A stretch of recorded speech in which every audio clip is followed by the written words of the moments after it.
Halo semuanya, perkenalkan kami dari kelompok 5. Di sini kami ingin mempresentasikan salah satu masalah yang dihadapi dalam riset operasi yang bernama transportation problem.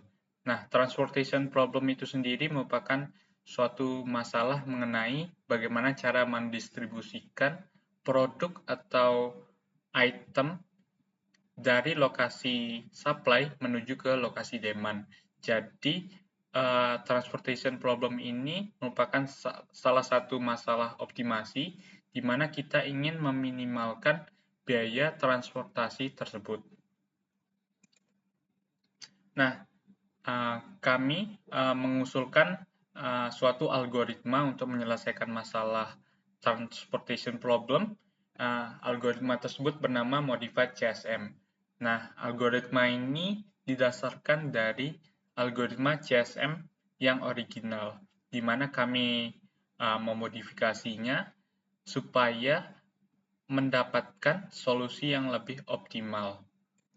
Nah, sebelum membahas tentang algoritma modified CSM-nya, di sini kami merepresentasikan masalah transportation problem itu ke dalam sebuah matriks, di mana matriks ini memiliki demand D1, D2, dan D3, dan supply S1, S2, S3. Nah, di masing-masing demand ini memiliki banyak produk yang harus ditransportasikan, yang bisa dikatakan sebagai demand 60, 110, dan 50. Dan di masing-masing supply di sini memiliki hasil produk dari supply, di mana produk-produk ini nantinya akan ditransportasikan untuk memenuhi demand yang ada di sini. Jadi supply-nya itu ada 90, 50, dan 80. Nah, kemudian di sini ada langkah-langkah dari algoritma original CSM, terdapat 6 langkah. Dan kemudian di sini ada langkah-langkah algoritma modified CSM, dan di sini juga terdapat 6 langkah. Dan tulisan yang berwarna merah di sini merupakan hasil modifikasi yang kami lakukan, di mana modifikasi tersebut dilakukan untuk mencari solusi yang lebih optimal pada permasalahan transportation problem. Nah, langkah-langkah ini nantinya akan dijelaskan secara mendetail pada penerapan algoritma nantinya, dan mungkin perlu dijelaskan secara singkat, di mana langkah ke-0 kita menambahkan 4 kolom baru, nama TC, TCS, TA, status. Kemudian pada tiap kolomnya kita menentukan FLC atau first list cost. Kemudian langkah kedua adalah tiap barisnya kita menghitung TA. Kemudian langkah ketiga ialah tiap sel pada baris ER atau access row kita menentukan SLC dan menghitung div-nya. Kemudian langkah keempat adalah menentukan smallest div. Kemudian langkah kelima adalah memindahkan unit dari FLC ke SLC. Kemudian langkah keenam adalah mengulangi langkah 2-5 hingga tiap baris sudah terpenuhi. Nah, di sini adalah penerapan algoritmanya. Yang pertama itu menambahkan 4 kolom baru sesuai pada penjelasan langkah-langkah pada slide sebelumnya. Di sini ada TC atau total cost. Di sini pada kolom yang ini TC. Kemudian TCS yaitu TC kali supply di sini. Kemudian ada TA total allocation.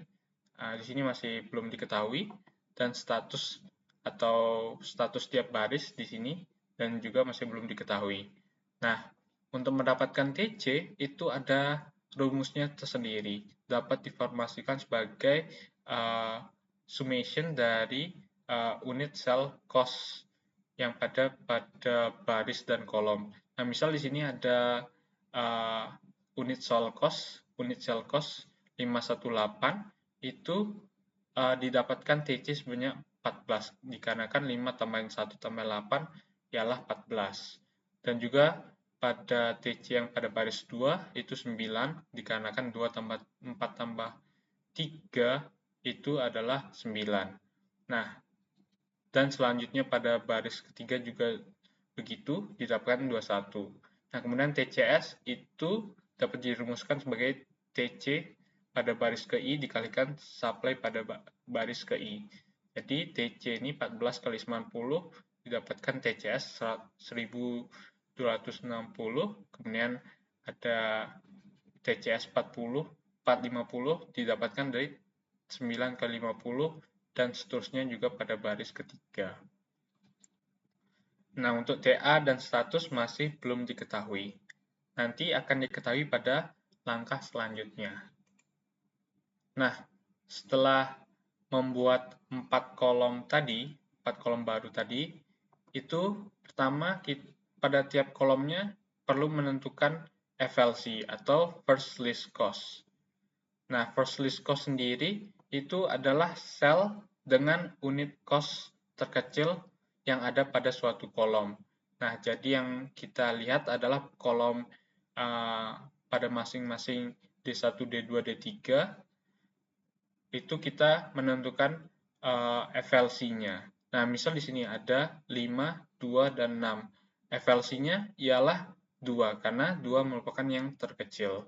Kemudian pada kolom kedua itu ada 147 di mana FLC-nya adalah 1 karena 1 yang paling kecil, dan untuk D3 itu FLC-nya adalah 3 karena 3 lebih kecil dari 8 di sini. Nah, setelah itu kita pada langkah B itu alokasi demand pada FLC. Nah, di sini dilihat pada kolom 1 demand-nya 60, berarti kita ngealokasikan 60 ke FLC sini. Jadi, di sini ada tanda 60. Begitu juga pada kolom kedua dan kolom ketiga. Nah, ini artinya bahwa pada suatu supply, misal di sini adalah supply kedua, itu perlu mendistribusikan atau mentransportasikan produknya, produk yang dihasilkan oleh supply 2 ke demand 1 ini sebanyak 60. Jadi gitu. Namun di sini kita lihat bahwa supply yang dihasilkan oleh S2 itu hanya memiliki 50. Nah, namun di sini perlu mendistribusikan 60. Jadi ada kelebihan 10 ya untuk pada kasus kolom ini aja. Nah, tentunya nanti masih belum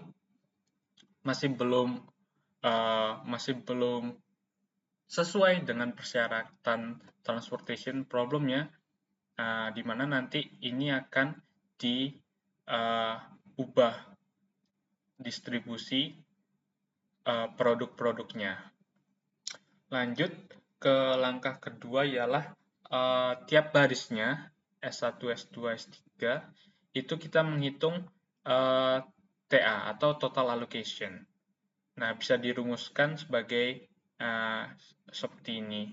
Jadi TA itu bisa dikatakan kita menghitung unit allocation demand yang di sini ada 60, 50, ada 110 pada masing-masing barisnya. Misal di sini TA-nya adalah 110 dikarenakan di sini ada 0 unit alokasi demand ditambahin 110 ditambahin 0 maka 110. Begitu pula dengan baris kedua, di sini ada 60 ditambahin 0 tambahin 50 maka di sini TA-nya 110. Kemudian pada baris ketiga karena tidak memiliki unit alokasi demand itu TA-nya adalah 0. Nah, bisa diperhatikan bahwa ada perbedaan definisi antara unit alokasi demand dan unit cost. Unit alokasi demand adalah demand yang dialokasikan pada FLC, sedangkan unit cost adalah biaya distribusi dari suatu supply ke demand, seperti 5, 1, 8, 2, 4, 3 itu unit cost-nya. Kalau unit alokasi demand-nya itu 60, 110, dan 50. Nah, kemudian pada langkah selanjutnya itu adalah jika TA lebih dari supply, maka merupakan baris ER. Nah, di sini kita mengisi kolom status, di mana jika TA-nya lebih dari supply, itu merupakan status ER. Nah, di sini pada baris 1 itu TA-nya 110, kemudian supply-nya 90. Karena lebih besar dari TA-nya lebih besar dari supply, maka statusnya ER. Nah, begitu pula dengan baris kedua, 110 lebih besar dari 50, maka statusnya ER. Nah, di sini jika TA-nya lebih kecil dari supply, maka statusnya NS. Nah, penjelasan tentang ER, NS, dan sebagainya itu ada di sini. Nah, ER itu adalah excess row. Ketika TA melebihi supply, kemudian not satisfied atau NS itu ketika TA kurang dari supply, dan S satisfied row ketika TA sama dengan supply. Nah, lanjut ke langkah ketiga. Di sini masih iterasi ke-1. Nah, langkah ketiga itu adalah menentukan SLC. Nah, di sini SLC adalah sel dengan unit cost terkecil kedua pada suatu kolom. Nah, bisa kita lihat bahwa pada suatu kolom kita memilih SLC, di mana SLC-nya itu merupakan cost unit terkecil kedua pada suatu kolom. Nah, di sini kalau kita lihat bahwa 5 yang merupakan SLC-nya, namun di sini sebenarnya ialah 6. Kenapa begitu? Karena SLC-nya itu memiliki syarat kedua, yaitu sel yang dipilih sebagai SLC harus memiliki FLC dengan baris ER pada kolom yang sama. Jadi gini, SLC-nya itu harus dipilih dari baris yang merupakan NS, bukan baris yang merupakan ER. Maka dari itu SLC-nya ialah 6, bukan 5. Dan juga di sini dikatakan bahwa SLC harus memiliki pasangan FLC pada kolomnya.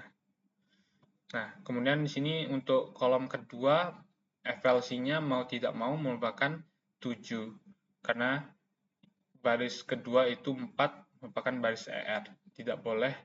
SLC tidak boleh pada baris ER, namun bolehnya hanya pada baris NS. Jadi sini 7. Begitu pula dengan kolom ketiga, SLC-nya 8. Seperti itu. Nah, di sini dikatakan bahwa kondisi tie di sini jika tie pilih SLC dengan TC terbesar. Nah, kondisi tie adalah kondisi ketika terdapat lebih dari satu sel dengan nilai SLC pada suatu kolom. Nah, ketika ada SLC lebih dari satu pada suatu kolom. Nah, itu diputuskan untuk memilih SLC dengan nilai TC terbesar.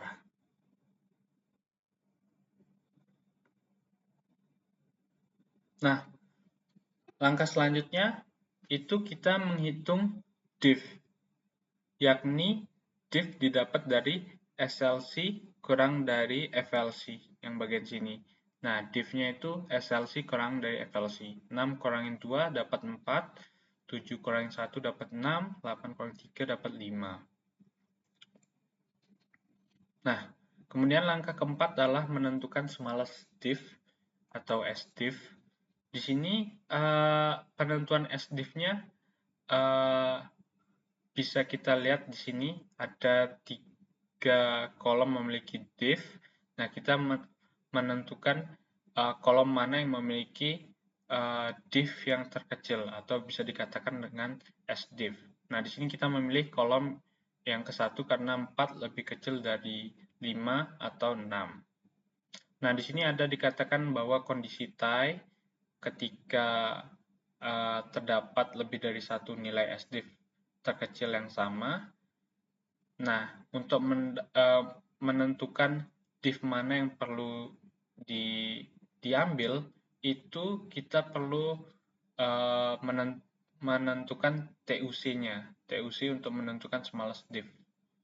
Nah, di sini ada rumus untuk menentukan TUC, di mana TUC merupakan TU kali cos, dan untuk menghitung TU itu unit yang harus dipindah dari FLC ke SLC. Nah, cara menentukan TU ialah dengan satisfy baris dengan TCS terbesar. Nah, memasuki langkah kelima ialah memindahkan unit dari FLC ke SLC. Nah, di sini ada berbagai aturan untuk pemindahan unit tersebut. Nah, yang pertama, aturan pengecekan pertama adalah jika FLC supply tidak sama dengan SLC supply atau jika FLC supply sama dengan SLC supply. Nah, jika tidak sama, maka kita memasuki langkah yang I atau I2, menghitung nilai absolut TA kurangin supply FLC dengan membandingkannya dengan nilai absolut dari TA kurangin supply SLC. Nah, jika dia lebih dari yang bagian FLC-nya lebih besar dari SLC, maka kita satisfy baris SLC. Dan jika di TA supply-nya FLC kurang dari sama dengan SLC, maka kita satisfy dengan baris dengan TCS terbesar yang ini. Nah, pada kasus ini kita lihat bahwa supply dari FLC sama supply dari SLC itu berbeda. Bisa lihat di sini 50 sama 80, maka kita memasuki aturan FLC supply tidak sama dengan SLC. Nah, memasuki aturan tersebut kita perlu ngecek TA kurangin supply FLC dengan TA kurangin supply SLC dan diabsolutkan. Nah, kalau FLC sini TA-nya adalah 110 kurang 50, kita dapat 60, dan SLC-nya sendiri adalah 0 kurang 80, kita dapat 80. Diabsolutkan. Tidak ada negatif. Nah, di sini kita lihat bahwa nilai TA supply SLC-nya itu lebih besar daripada FLC, maka kita memasuki kondisi satisfy baris dengan TCS terbesar yang bagian sini. Nah, kita sekarang melihat TCS pada baris FLC dan SLC, mana yang lebih besar. Nah, kita tahu bahwa ternyata SLC memiliki TCS yang lebih besar daripada TCS-nya si FLC. Nah, jadi kita memilih untuk mensatisfy baris SLC. Nah, maksud dari mensatisfy baris SLC-nya itu dapat dibaca dari sini. Di sini dikatakan bahwa unit yang harus dipindah dari FLC ke SLC. Karena baris FLC memiliki 60 unit. Nah, di sini baris FLC memiliki 60 unit alokasi demand, dan baris SLC membutuhkan 80 unit alokasi demand. Nah, mengapa 80 unit? Di sini karena supply-nya sendiri adalah 80. Maka pindahkan, di sini dikatakan bahwa maka pindahkan seluruh unit alokasi demand di FLC ke SLC. 60-nya itu kita pindahkan ke 80 untuk mensatisfy baris SLC. Nah, maksud dari satisfy suatu baris berarti kita ingin memindahkan unit agar supply tersebut terpenuhi. Misal dalam kasus ini adalah mensatisfy baris SLC yang memiliki supply 80 dan TA-nya 0, kita ingin bahwa TA-nya itu harus sama dengan supply. Nah, karena TA-nya masih 0, maka kita harus mensatisfy atau memindahkan unit sebanyak-banyaknya, yaitu bisa 60 ke SLC. Nah, cara untuk mensatisfy baris tersebut itu dapat dirumuskan seperti ini. Rumus untuk satisfy baris itu memilih nilai minimum antara TA suatu baris I dikurangi supply baris I yang diabsolutkan, atau memilih unit alokasi demand pada FLC. Nah, pada kasus ini yang ingin kita satisfy adalah baris SLC, maka TA kurangin supply baris SLC adalah 80 yang diabsolutkan, atau di sini unit alokasi demand-nya adalah 60. Jadi minimum dari 80 atau 60. Berarti didapatkan adalah 60. Jadi hanya 60 yang bisa kita pindahkan ke SLC, di mana 60 itu merupakan semua unit alokasi demand-nya dari FLC. Oke, lanjut. Nah, ini merupakan akhir iterasi 1, karena tadi sebelumnya adalah sudah langkah kelima, jadi ini merupakan akhir dari iterasi ke-1, di mana kita memindahkan kepada kolom ke-1, di mana kita memindahkan unit alokasi demand 60 dari FLC ke SLC. Lanjut ke iterasi kedua. Di sini kita menghitung TA. Kita langsung ke langkah kedua adalah tiap barisnya kita hitung TA-nya. Berarti untuk TA pada baris 1 adalah 110, untuk baris kedua adalah 50, dan baris ketiga adalah 60. Nah, jika TA current supply maka merupakan baris ER. Nah, kita lihat di sini baris kedua memiliki status satisfied S di sini yang ditandai dengan abu-abu. Di sini kenapa S? Karena TA sama supply-nya itu sama. Jadi pada baris ini, supply kedua ini itu sudah satisfied, sudah tidak diganggu gugat. Jadi kita ingin sekarang ingin memindahkan baris ke-1 yang kelebihan supply menuju ke baris ke-3 yang kekurangan supply. Nah, not satisfied. Nah, kemudian pada langkah ketiga ialah tiap sel pada baris ER kita menentukan SLC. Nah, sebelum menentukan SLC, pertama-tama kita perlu menentukan FLC terlebih dahulu. Nah, FLC itu merupakan sel yang memiliki unit alokasi demand dan berada pada ER, baris ER. Maka di sini kita lihat pada kolom ke-1, di sini tidak ada FLC karena di sini unit alokasi demand-nya ada pada baris NS yang bukan merupakan FLC.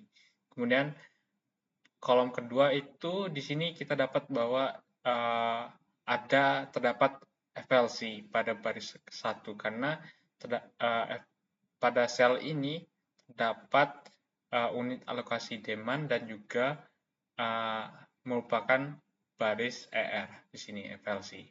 Nah, untuk kolom ketiga tidak ada FLC karena tidak ada unit alokasi demand.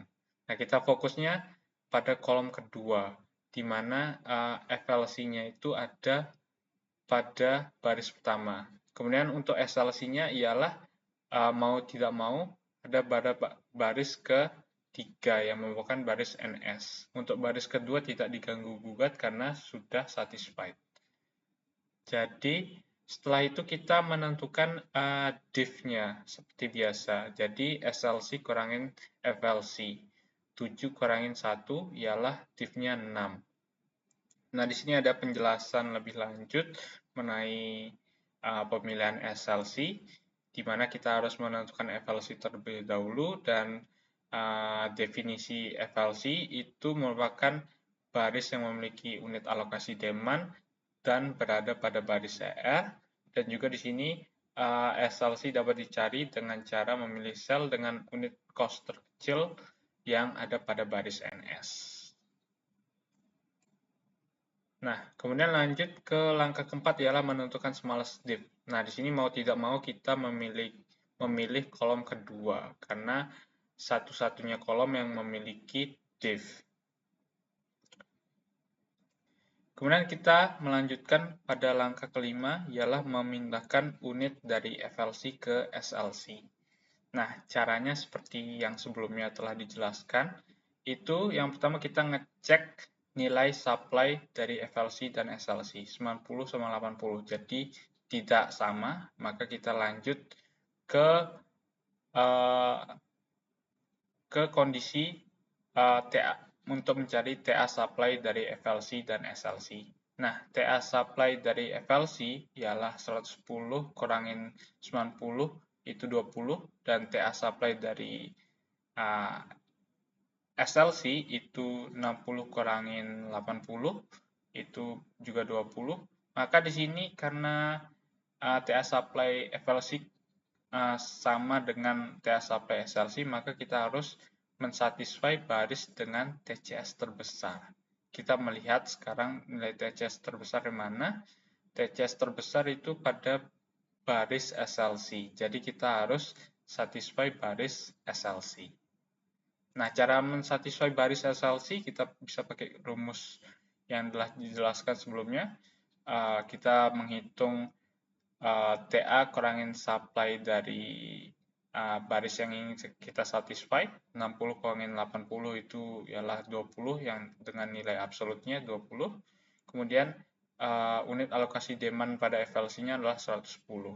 Jadi kita memilih mana yang nilai lebih minimum antara 20 sama 110. Nah, itu nilai minimumnya adalah 20. Jadi kita hanya bisa memindahkan 20 unit dari FLC ke SLC. Setelah itu kita pindahkan, yang merupakan akhir dari iterasi kedua. Di sini 90, yang tadinya 110, dan di sini sudah terisi 20 unit alokasi demand. Lanjut, pada iterasi ketiga, itu kita hitung TA dan cek status barisnya. Nah, di sini kita lihat bahwa TA-nya 90, supply-nya 90, maka statusnya S, satisfied. Begitu pula dengan baris ketiga, TA-nya 80, supply-nya 80, maka statusnya satisfied. Nah, berarti kalau sudah di setiap barisnya itu sudah satisfied, maka perulangan akan berhenti. Nah, selanjutnya kita dapat menghitung total biaya yang kita dapatkan dari algoritma modified CSM ini.